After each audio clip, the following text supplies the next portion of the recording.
Devil fruits are easily some of the most sought after commodities in the entirety of the One Piece world. They, in most cases, provide instantaneous access to supernatural powers of widely ranging capabilities. Yet for as many as there may be, there are of course those of particular significance that stand out even beyond their particular classifications. The Goro Goro no Mi of Enel, a lightning Logia type, is touted to be an invincible power. The Magu Magu no Mi of Fleet Admiral Akainu is said to be one of the greatest offensive powers among all devil fruits. The Ope Ope no Mi of Law is revered to be the ultimate devil fruit on account of its ability to provide eternal life. The Gura Gura no Mi of the late Whitebeard, currently possessed by Blackbeard, is considered the strongest paramecia type with the capacity to destroy the entire world. The Yami Yami no Mi of Blackbeard is said to be unique even among Logia types, being unable to entirely transform the user's body into darkness itself in exchange for some otherwise truly impressive capabilities. And now, the Hito Hito no Mi Madonika, possessed by Monkey D. Luffy, according to the 5 elders of the world government, is the most ridiculous power in the world. With the release of chapter 1044 of One Piece, we learned a lot about Luffy's devil fruit, widely known as the Gomu Gomu no Mi, a false name provided to the fruit for the sake of masking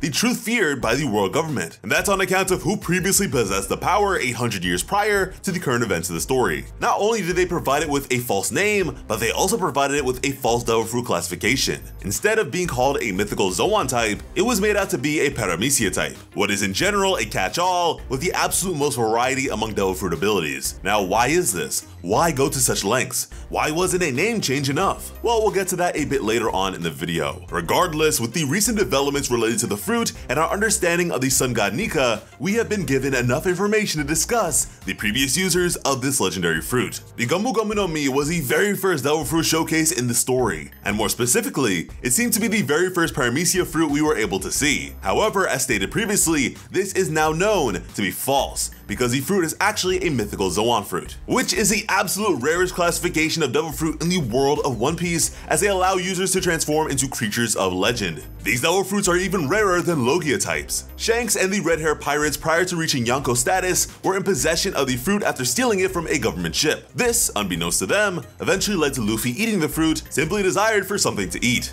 Meanwhile, this world government blunder, by way of Who's Who, ultimately resulted in his imprisonment for causing such a great loss to the government. What very clearly appears to be an act of both punishment and censorship to avoid him discussing the matter in any capacity. All the while, Who's Who was a member of the world government's unofficial Cyberpol cell, CP9, and at the time was said to possess potential comparable to Rob Lucci, the likes of which was praised to be the unit's strongest member in history. Which is to say that the mere knowledge of this fruit being of note in any way was so undesirable to the world government that they would even sacrifice such a talent. Now, Who's Who's involvement in all of this is very important to our deductions. Understand that as opposed to typical marine or world government transportation of this devil fruit, an agent of CP9 was sent.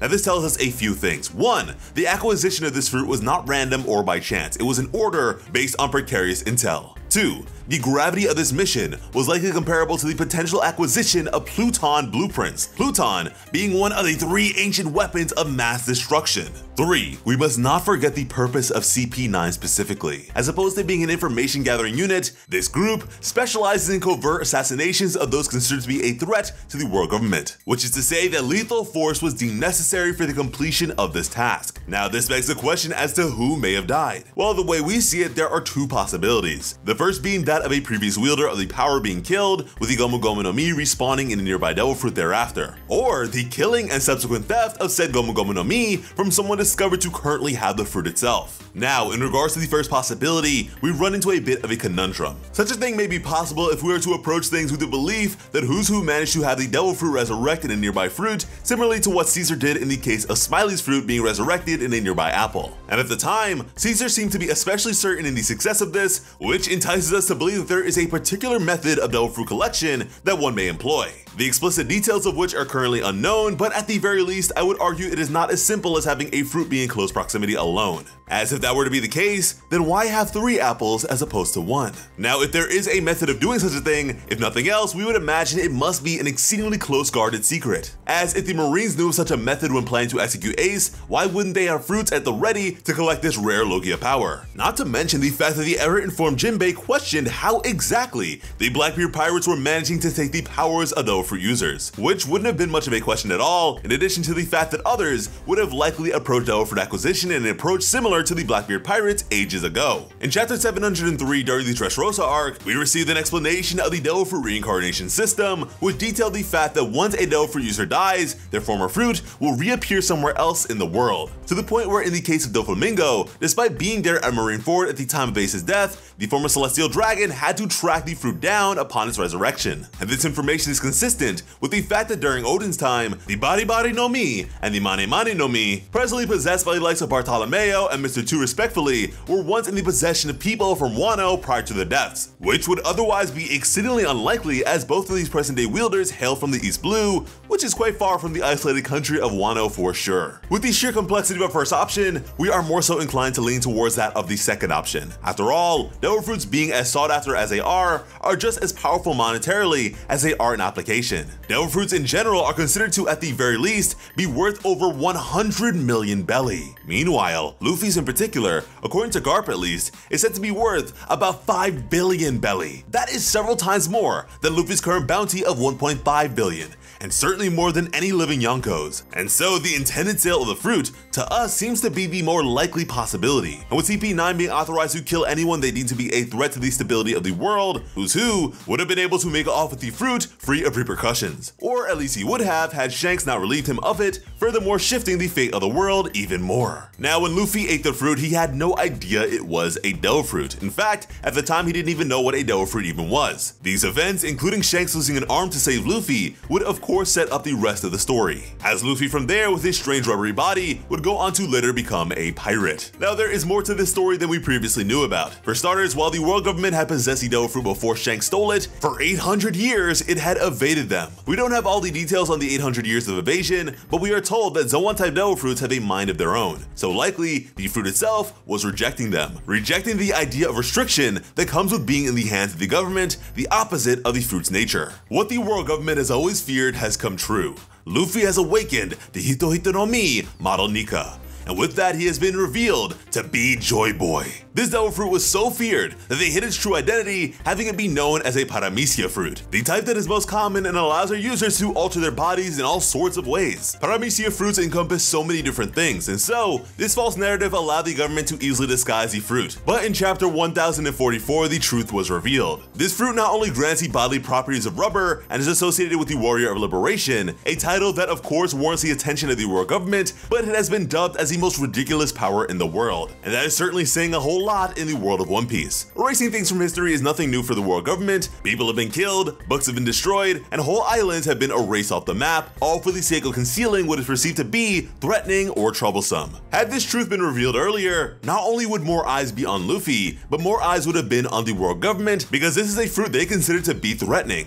So any enemy of the government would be searching for this fruit, whether that be some strong pirate or a member of the Revolutionary Army. But with this reveal, the era of hiding is over, and it will now be time to face the full pressure of the government. Now there are some major implications to be found in the fact that Zoan type Devil Fruits do in fact possess wills of their own, a revelation so peculiar that it implores the mind to consider all that has come before. Like how exactly such a thing may be observed beyond the extreme case of Joy Boy's will. I mean, in regards to natural Devil Fruits, there has never been an instance of a Devil Fruit rejecting a host, and so to what extent might such a will be perceived? Well, if the Nika model is believed to be purposefully avoiding the world government, then perhaps others have the capacity to decide their wielders as well. Although perhaps to lesser extents of selectivity as expressed by the Gorosei, as Luffy's fruit does bear the name of a god. Your typical Zoan type fruit is the most common type in the One Piece world, which to an extent leads me to believe that they are also the least picky with their wielders. Although I would very much expect Chopper's version of the Hito Hito no Mi to be more inclined towards being consumed by an animal than a human for the sake of avoiding redundancy. However, we may find more substantial connections by way of other mythical Zoan type fruits, which we may presume are more pickier than most. Orochi's, for instance, being a multi-headed snake, while he is a conniving and deceitful person at heart. Marco's Tori no Mi model Phoenix is of course representative of the mythical creature known for rising from the ashes, and as exemplified by his resilience in the aftermath of Whitebeard's death, still being of relevance to an extent even now, still hopeful and willing to bet on the future, you could say that he has certainly been revitalized. Yamato's Inu no Mi model Okuchi no Makami may even draw especially close to that of Luffy's, as theirs is also described to be a deity, the guardian deity of Wano. and given Yamato's devotion to protecting and serving the people of Wano, saving them from the clutches of Kaido, it makes sense that the fruit would align itself with the ideals of its present wielder. Now, in the world of One Piece, devil fruits seem to have all been documented into an in-world encyclopedia that has arisen on rare occasions. We have seen its use brought up by the likes of both Blackbeard and Sanji, both of which long for particular fruits that align with their desires. The difference being, however, that Blackbeard was able to discern the identity of his intended fruit visually, and that's because the Yami Yami no Mi came along with a photograph, which is actually not a common thing at all. That's because the devil fruit reincarnation system makes such identification a fool's errand. The biomes, cultures, and environmental elements and subsequent foliage of the many islands of the One Piece world are incredibly vast and varied. So a fruit on one occasion could be indigenous to the deep sea realm of Fishman Island, only to then find itself within the incredibly isolated land of Wano in the next, in the form of a fruit unlike those found elsewhere on account of lacking cross-pollination thanks to the isolation of the country. Which is to say that the presence of a picture in such a catalog is especially bizarre. For that to occur would mean that the fruit has not changed in a very long time, which would seem to be the case for Luffy's fruit as well. However, the reasoning behind Blackbeard's fruit, the Yami Yami no Mi possessing a corresponding image despite not being a Zoan type devil fruit, has proven to be just as evasive according to this particular deduction. And based on the fact that it is a devil fruit, the ever fate-obsessed Blackbeard desired ever since he was a child, to the point of disregarding anyone who cared for him in the pursuit of it,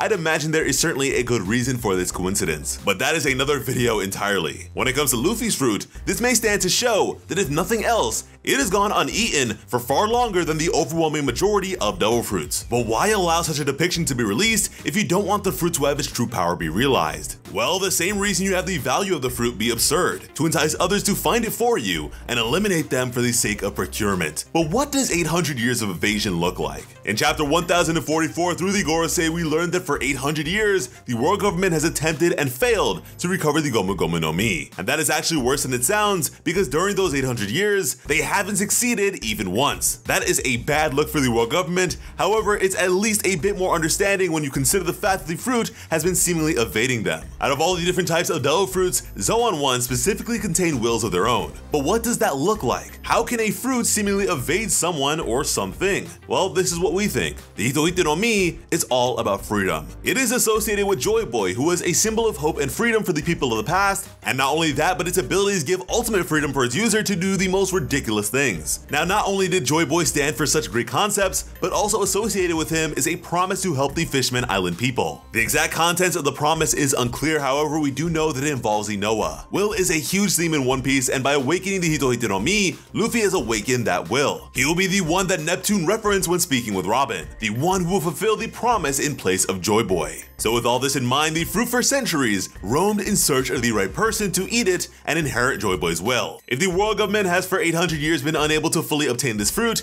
then we have to believe this is bigger than simply locating it. The world government pretty much has endless knowledge, and not only that, but the resources necessary to find anything, or almost anything. If Doflamingo was able to track down the Flare Flare no Mi, then the world government should have no issue with locating the Gomu Gomu no Mi. However, it always escapes them. This was likely either through it being stolen or reappearing in locations difficult to gain access to. It's likely a case of horrible things that seem to happen when they're in contact with this fruit, whether that's pirate attacks or natural disasters. There's no reason to believe the fruit, for example, can waddle around on its own. So through fate and will, the fruit just always escapes them, likely because it is the natural enemy of the world government. They're like two magnets repelling each other. But the fruit has not only rejected them, but other pirates and individuals that have found it. In search of the right person, the fruit refused to be eaten until Luffy was the candidate. Now, that doesn't mean the fruit was waiting for Luffy specifically, but someone with his qualities. You could even say it was fate that had Shanks be careless of the fruit, leading to Luffy eating it casually. And can you imagine being the world government? For 800 years they failed to capture the fruit, and this child just casually picked it up and ate it. Now, Roger chose to use his final moment to send people to the sea. Why? Why did Roger make it seem as if he merely left a large pile of treasure for people to go search for? Well, knowing that he learned the history of the world and knew of Joy Boy, there was likely a greater purpose for this. We believe Roger started the Great Pirate Age knowing that it would send countless amounts of people to the sea, decreasing the time it would take for the one Joy Boy was waiting for to reach him. Pirates in general are the freest people in the world, and riches are the best way to entice people to take to the sea, and that's what Roger used. But why did it really allow Luffy to eat it? Now, for this fruit, from our understanding, understanding to have so actively avoided being consumed for several centuries, we'd like to think that there was purpose behind it allowing Luffy to eat it. Now, a lot of anime fans, particularly shonen anime fans, are not the most enthusiastic bunch when it comes to their main characters being chosen ones, and that is for great reason. Such things serve to severely undermine all the accomplishments of said character when you're able to pinpoint their success to nothing more than fate. Therefore, proposing the question, if someone was destined to be great, were they ever truly great? Well, I personally subscribe to the notion that it does take away a bit of value in a genre built upon hard work and perseverance in the face of certain adversity. But I do believe the case of One Piece at least is a bit different. Allow me to explain. Luffy was chosen from the very beginning, but we have always known that. We just didn't know that he was chosen twice. It is now clear that the fruit chose him, and later on in the same chapter or episode, Shanks would also choose him to be the one that he places his faith in, signified by the bestowal of his signature hat, the very hat once worn by the King of the Pirates himself. Fate is absolutely a driving force in the world of One Piece, but as opposed to being a predetermined series of events, as is so frequently assumed to be the case, it is like a flow of water, the course of which may be altered by those willful enough to capitalize on its liquidity. Luffy, whether he knows it or not, is one such person. This is a character that has time and time again so narrowly avoided his own demise purely by chance. And quite honestly, most would just call this plot armor, yet it would seem Oda decided to create an in-canon mechanism for such things that one may describe to be the willing of fate, something one might liken and or connect to observation haki, considering what we know to be the ability to briefly see into the future with it, what presumably is able to be taken to even greater extents on account of things such as the crystal ball readings of Charlie, wherein she was able to foresee certain events that had yet to come to pass, but would in a matter of years. Fate is far from being a static and unchangeable construct in the world of One Piece. The power to change is entirely based on the will to do so. Luffy's Devil Fruit Awakening is ridiculous, sure, but it would have never gotten to that point had Luffy not gone as hard as he has, pushing it to its limits at every twist and turn, defying fate and altering its course. And a peculiar aspect about Luffy that seems to inherently be tied to the fate of the world would be the Will of D, the truth of which Roger would detail to Whitebeard as it bore connection to the even grander truth about Joy Boy. Now, we would say the figures we have known to carry the Will of D are those who have defied fate in various ways. Ace's mother, for instance, Portagas D. Rogue, carried her son Ace in her womb for 20 months to avoid his persecution, doing so purely by way of, quote, willpower. A reality so astonishing that has even led some fans to presume her to be a former user of the Gomu Gomu no Mi, but that is rather inconclusive and relatively illogical, as in such an event, it truly would not be an astonishing feat at all. She also probably would not have died from childbirth in such a case. I'd reckon anyone that bore the Will of D would have had a decent shot at being able to consume the fruit. Luffy certainly had a sense of joy and wonder about him from the very beginning as a young child that was also enthused about the pirating adventures of the high seas, but with that in mind, what separates him from someone like Goldie Roger then? After all, according to Shanks, the two had the very same dream and said the very same things. And I'm not even referring to them becoming the King of the Pirates, because for Roger, there was no such thing until he became it, and Luffy hadn't yet placed value in such a position. One might even argue that becoming the King of the Pirates is merely a means to an end in relation to that inherent desire of theirs. Well, it just comes down to timing. A lot of working pieces make up this plan set in motion by the original Joy Boy, and timing has proven itself to be exceedingly important to the execution of said plan, as indicated by Roger making it to the final island, but ultimately being several years too soon. And so for the fruit, it was time. Almost like an expiration date, the time for consumption had come. And if the wills within Zoan type devil fruits may be likened to those of animals,